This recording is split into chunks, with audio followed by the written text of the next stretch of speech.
ఒక యజమానుని వద్ద పనిచేయువారు ఎలా నడుచుకోవాలని దేవుని వాక్యము తెలియజేస్తుంది.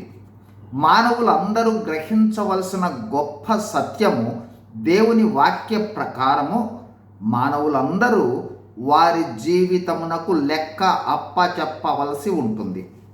అందులో ఒక యజమానుని వద్ద పనిచేయు వారు కూడా వారు చేసిన పనిని బట్టి లెక్క అప్పచెప్పవలసి ఉంటుంది. దేవుడు లెక్క చూచుకునేటప్పుడు దేవుని స్థాయిని బట్టి లెక్క చూచుకుంటాడు. మనము చాలా బాగా చేశాము అని అనుకుంటాము. అయితే అది దేవుని స్థాయికి చాలదేమో. దేవుని వాక్య ప్రకారము యజమానుని లేదా అధికారము క్రింద పనిచేయు దాసులు లేదా పనివారు లేదా ఉద్యోగస్తులు ఎలా పని చేయవలసి ఉంటుంది వాక్యముల ఆధారంగా. 1, యథార్థమైన హృదయంతో చేయాలి.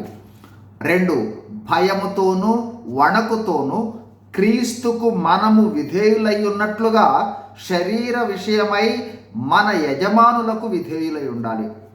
3, మనుషులను సంతోషపెట్టు వారముగా కాక దేవునినే సంతోషపెడుచున్నామనే గ్రహింపుతో మనము పనిచేయాలి. 4, క్రీస్తుకు దాసులమని ఎరిగి క్రీస్తు ఏ విధంగా దేవుని చిత్తము జరిగించారో క్రీస్తు దాసులముగా మనము దేవుని చిత్తమును గ్రహిస్తూ అందుకు తగినట్లు యజమానులకు సేవ చేయాలి. 5, మనుష్యులైన యజమానులకు చేసినట్టు కాక యేసు ప్రభువునకే చేసినట్లే ఇష్టపూర్వకంగా సేవ చేయాలి, మనస్ఫూర్తిగా సేవ చేయాలి. 6, ముష్కరులైన యజమానులకు కూడా పూర్ణ భయముతో చేయాలి.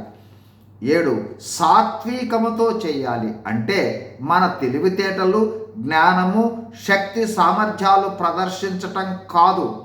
పని చేయు చోట ఎంత తెలివి అవసరమో, ఎంత శక్తి సామర్థ్యాలు అవసరమో, ఎంత జ్ఞానము అవసరమో, ఎంత మాట్లాడుట అవసరమో అంతకు తక్కువ కాకుండా ఎక్కువ కాకుండా అవసరమైన అంత మేరకే సేవను అందించాలి.